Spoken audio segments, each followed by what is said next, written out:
Hey all you music makers out there, we're here in the Music Making Test Kitchen. We're going to talk about the recipe that you need to make a great song.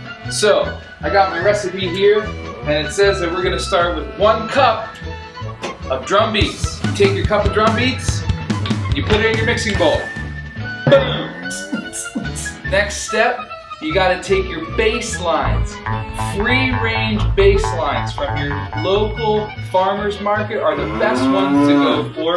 And our recipe is calling for 1.5 cups of bass lines today, and I'm going to eyeball that.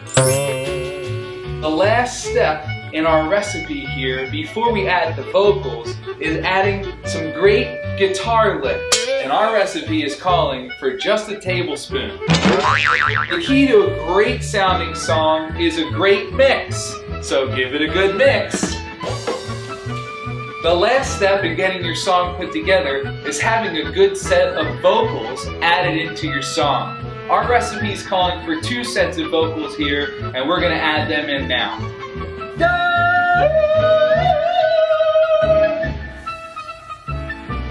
And then again, once you add your vocals, give it a good mix, and then you're going to put it on low heat, let it simmer. Put the lid on,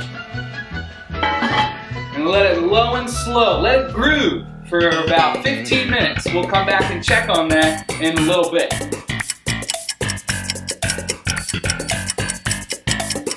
Alright, it's about 15 minutes, and we're going to check to see how our song sounds.